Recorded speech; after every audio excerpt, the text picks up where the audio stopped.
When researching for this video, I came across a very concerning post on YouTube. A YouTube account under this name, with very little content, but in one of them was a clip of a woman sleeping, filmed through what looks to be a keyhole or a narrow door gap. And she's alone and unaware, or pretending to be. But what makes this worse isn't just the footage, it's the behavior. The woman tosses and turns as if she knows someone is there, watching. The titles of the video are in Indonesian, with one of them reading, Tukang Kabu, roughly translated to pervert. Comments online suggest the man lives in Medan, North Sumatra, and works as a locksmith, which, if true, makes this whole thing even more disturbing. A man with access to keys, to locks, and to homes. Some users even tracked a car license plate from one of his videos. Others found a phone number posted on different video advertising a truck for sale. This man didn't even really try to hide. He posted these clips under his own name, as if he thought nothing of it. At one point in the video, you can even hear the sound of a zipper. It's not clear if the woman in the footage is a stranger, a family member, or even someone complicit in a twisted kind of roleplay, but based on her reactions, her movements, and the distress, it feels very real. And this doesn't appear to be an ARG or performance art. It may be part of something far darker. There are communities online, hidden ones that are dedicated to voyeurism, to watching people sleep, to pretending it's innocent, or even worse, fetishizing it. Channels have been outed like Mr. Sleepy People that have exposed this type of genre before, and this might be another piece of that same kind of twisted puzzle. It's just very disturbing to think that someone could film another human being like this, post it publicly, and walk away without any consequence.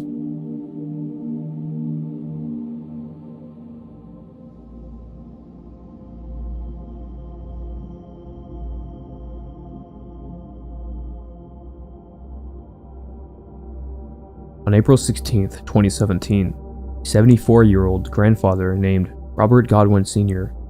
walking home from an Easter dinner in Cleveland, a day meant for peace, family, and faith. He carried a plastic bag filled with aluminum cans. It was something he did often, a simple routine. That day, he never made it home. What would happen next would be seen by millions, and it would become one of the most horrifying examples of social media-fueled violence the world has ever seen. Found somebody I'm about to kill. I'm about to kill this guy right here. You're an old dude too. Oh shit! Fuck it. Hi. Can you do me a favor? Can you say Joy Lane? What? Can you say Joy Lane? Joy Lane? Yeah. She's the reason why this is about to happen to you. How old are you? Robert was a father of 10 children and a grandfather to 14. Known for his soft-spoken nature, his love of fishing, and his belief in kindness and faith, he was not the type of person who made enemies. In fact, he had never even met the man who would kill him. On the same day, Steve Stevens, a 37-year-old working in behavioral health, posted a video onto Facebook. In it, he claimed that he just killed someone. He blamed a recent breakup, financial struggles, and personal issues for his mental state, although none of it was justified of what was to come. Just moments later, he live-streamed himself pulling up to Robert Godwin Sr. on a sidewalk, and that's when Stevens would get out of his car with his camera rolling, and Stevens would then pull the trigger, filming the execution-style murder and uploading it onto Facebook. The video stayed up for more than 2 hours, running across the platform before being taken down. The video went viral instantly, sparking shock and outrage. Police launched a multi-state manhunt for Stevens, who would claim online that he had killed more people, although none of these claims were ever confirmed. And for 2 days, the authorities tracked his movements. And on April 18th, Stevens was spotted in Erie County, Pennsylvania, and after a brief chase, he would take his own life with a self-inflicted gunshot wound inside his car. The story is very disturbing and extremely tragic. A completely innocent man's life would be taken just because this person was filled with pure anger.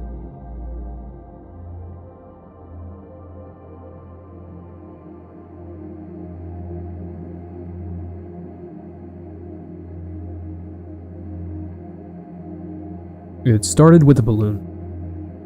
A Reddit user's friend spotted it on the roadside. Just a half-deflated party balloon. But written across it was a message. 14 kids kidnapped. Lions Glen Apartments 23 through 25 through 26. Manhole under the gravel in the backyard. Under the stove or fridge. A very chilling note, frantic handwriting, specific addresses, and a hidden manhole. It reads like it was written by a disturbed mind. The friend would call Crime Check, Spokane's non-emergency line, with the response being, "Don't worry about it." And it turns out Lion Glen was real, an actual apartment complex in Spokane. Units 23, 25, and 26 actually exist. And there is a gravel area in the back. The manhole was unverified, but the speculation would explode. Was it someone referencing the novel June Boys, where kidnapped teens send messages through balloons? Was it even a schizophrenic delusion? And it wouldn't be the first time. Locals in the thread talked to Spokane's drug crisis.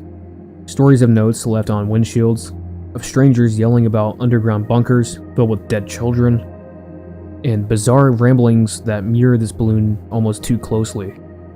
But still, 14 kids kidnapped. Could someone ignore that? The original poster was a teen, and they didn't know what to believe. They posted hoping someone else could make sense of it. But what do you do with a message like that? You can't break into someone's apartment, can't check under every fridge, and the police, they already shrugged it off. The message was then gone. The balloon was taken by a family member, and it hasn't been seen since. All that's left are the pictures, theories, and doubts. But in a city already drowning in unsolved crimes, who would even notice if 14 kids were missing? Maybe it was a prank, maybe it was a cry for help, or maybe it was just noise, echoes of a mind unraveling on the streets of a forgotten city. But if it's not, that message was real, then somewhere in Spokane, behind that gravel patch or beneath an old stove, there's something no one ever checked.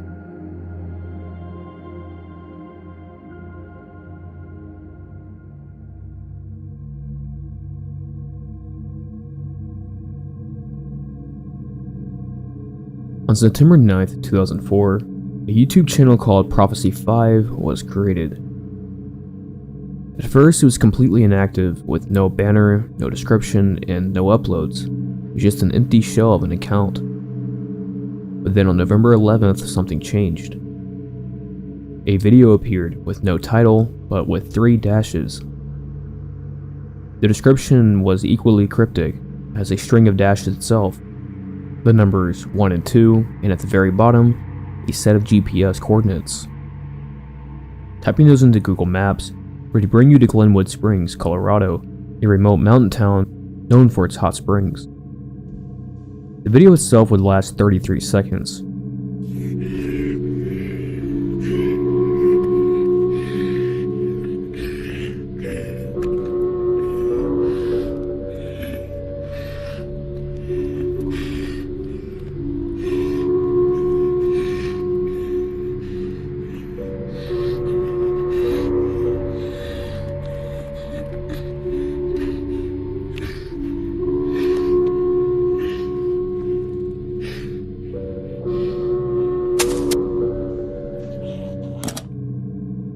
It was a shot from a first-person perspective, and we see what looks to be a man, audibly distressed, crawling across a rooftop.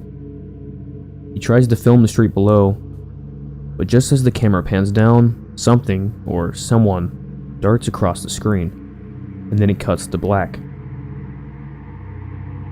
The same day, another upload would appear, this time with 4 dashes. Coordinates now point to Kern County, California, another isolated region, and this one was known for its vast open desert. The second video is bizarre. A white background, two pitch black hands, locked together in strange gestures. Hand signs repeat. The camera slowly zooms in, and just before the screen fades to black, it lingers long enough to make you feel like you're being watched. 2 days later, a third video appears. Visually, it's almost identical, except now it's just one hand moving across a white screen, with a low, mechanical buzzing in the background. At the 16-second mark, a hand pokes a hole in the surface, and an eye would blink from the inside just once before disappearing. The hand would reach into the hole, and then it would end. On November 16th, another video would appear, this time with just 2 dashes.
He starts with a blurry zoom into an air vent, and then suddenly a knife, accompanied by a disturbing message. Tomorrow will be the day. You never listened. This is what you get. What follows is static footage of a tree blowing in the wind. And then a hand appears once again, slowly opening, forming a fist, and flashing another hand sign, and the screen would then fade to black.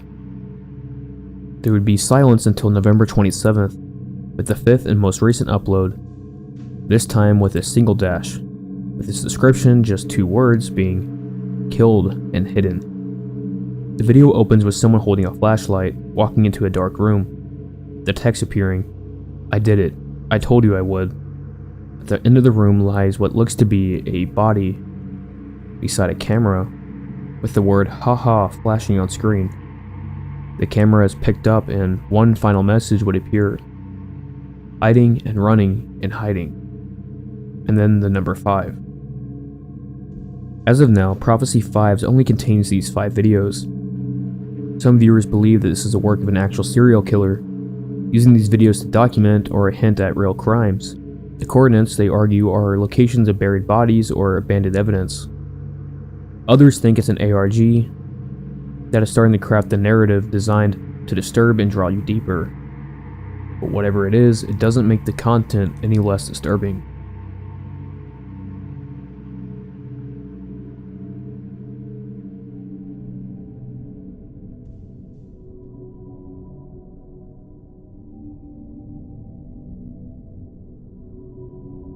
On September 19th, 2017, a 4chan user anonymously uploaded an image. Military-style gas mask, 2 bottles of vinegar, and a jug of bleach. The caption was simple and ominous. About to test out this gas mask. At first, no one took it seriously. It was 4chan after all. A few users replied with mock encouragement. Post results if you live. But then the tone changed. About 20 minutes later, the user returned. No jokes this time, just a quick update. What could go wrong? Will report. And added another image. of vinegar being poured into a strange yellowish substance in a bathroom sink. To those familiar with chemistry, alarm bells immediately went off. Mixing vinegar with bleach creates chlorine gas, an incredibly toxic substance once used as a chemical weapon in World War I. And now, some anonymous user was now apparently producing it in their home bathroom for fun. The updates kept coming. The next post was a photo of the user's arm blistered, red and inflamed. The caption, "Holy, it hurts. Might have to go to the hospital." Panic rippled through the thread. Users who had egged him on were now begging him to leave the apartment. People asked if he had roommates, pets, neighbors, or anyone who else could be in danger. One comment broke it down in chilling clarity. Even 4 ounces of that gas could hit nearly 30,000 parts per million. At just 1,000, it's fatal within minutes. The user kept posting. His arm got worse. "He's starting to peel and fall off," he wrote. And then the final message came. "Goodbye."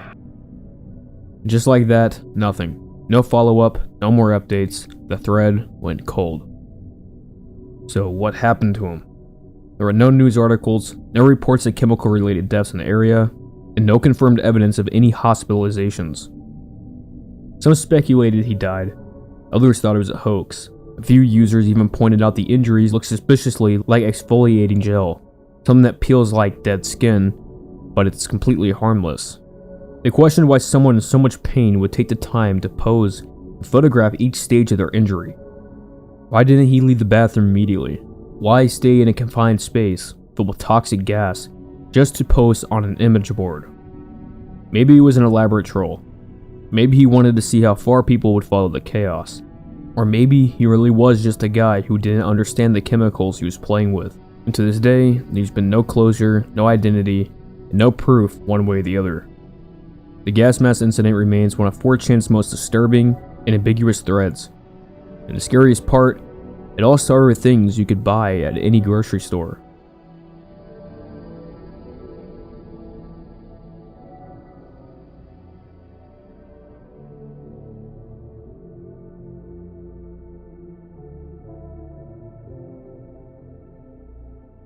The internet is filled with broken things, abandoned domains, half-finished ideas.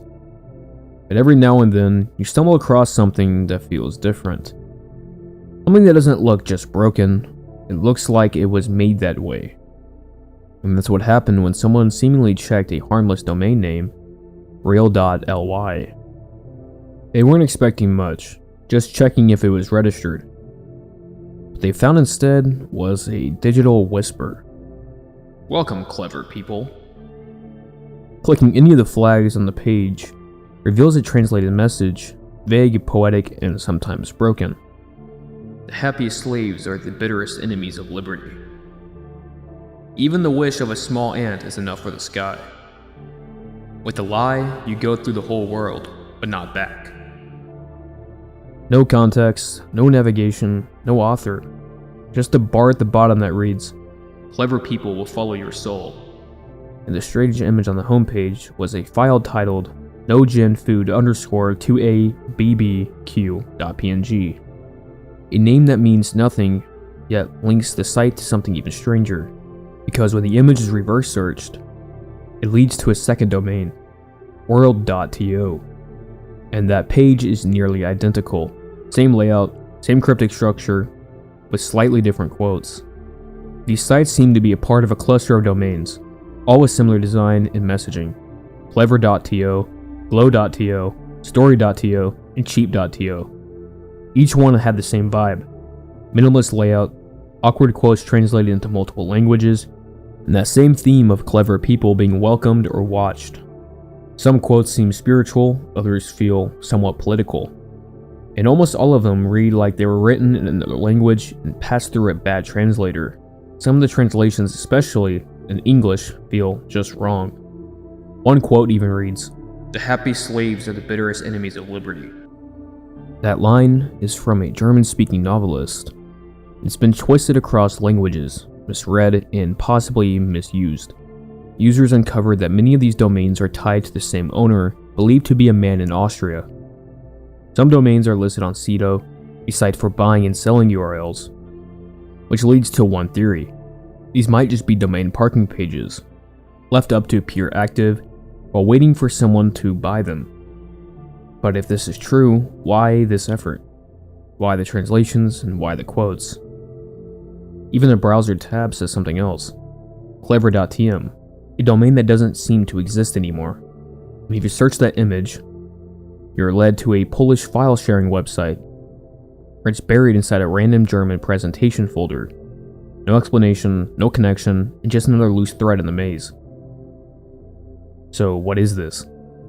Some believe it's nothing more than a digital vanity project, the online shrine of someone who thinks they've uncovered some universal truth. Others think it's a forgotten SEO trick, or maybe it's exactly what it says. A place for clever people to follow their soul. But if that was the case, what are we supposed to find?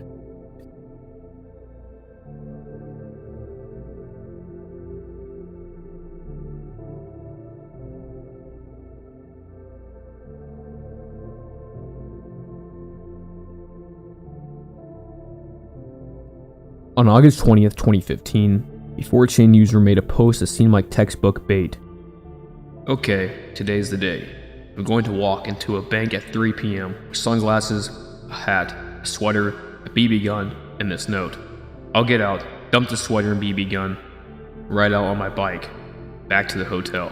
I'm serious, wish me luck. Attached was a photo of a handwritten robbery note demanding $5,000 in $50 bills. It claimed he had a gun in his jacket. Most people brushed it off. It was 4chan trolling, roleplay, delusion, we've seen worse. Some users even mocked him for being lazy with the setup, pointing out that he even posted in earlier threads asking if $20,000 would be a better take. One commenter even doxed his location, Jacksonville, Florida, claiming that OP forgotten to use a VPN. It looked like a classic case of internet bravado from someone who wouldn't even leave the house. But then, he did. The same user, now posting under the name Anandump, stayed active in the thread, even uploading photos of his BB gun and saying that he was drinking to calm his nerves before heading out. Minutes before the scheduled robbery, he posted again. His bike had been stolen. The thread assumed it was over, but it wasn't. Roughly 25 minutes later, he returned with the photos of the stolen money. Against all logic, Anandump had actually robbed a bank using a BB gun and a note. He even detailed this in Escape. The new plan, the route, the disposal of evidence, and he was still live posting it. And this wasn't a performance anymore, it became a federal crime in real time. Reality began crashing down fast. His disguise was just a hat and glasses, did nothing to hide his face. The security footage was clear enough to plaster across news stations within hours, and a $3,000 reward was offered for tips.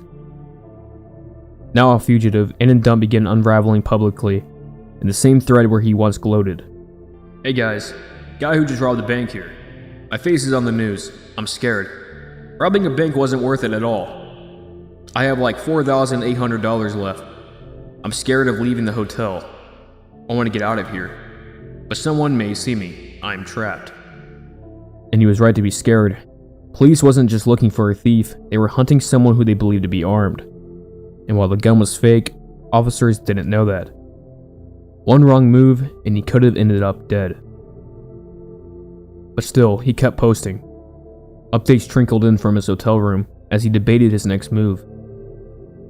Then on August 21st, around 3 p.m., Anandump said he was taking a cab out of town and vanished. The thread went quiet. Some thought he escaped. Others figured he was caught and the authorities were keeping it quiet. But nearly 2 weeks later, on September 2nd, the truth came out. Pedro Smith, a 26-year-old, was arrested 70 miles away from Gainesville, Florida. He was the man behind the post. He was charged with armed robbery, and he was looking at a minimum of 10 years. But somehow after trial, he was only sentenced to 3. That alone sparked new questions. How do you rob a bank, broadcast the entire thing online, and walk away with less time than some petty drug charges? Digging deeper, the internet found that after his release in 2018, Pedro was living in a luxurious home in Miami, valued at over $1.5 million. What some suspected from the beginning. Pedro wasn't a desperate lowlife. He came from money, wealthy parents, expensive lawyers, safety nets that most people will never have. So what was the point of it all? Attention, validation, and a craving for clout so intense that he risked everything just to say he did something. It's one of the most bizarre examples of someone turning internet fantasy into real-world consequences.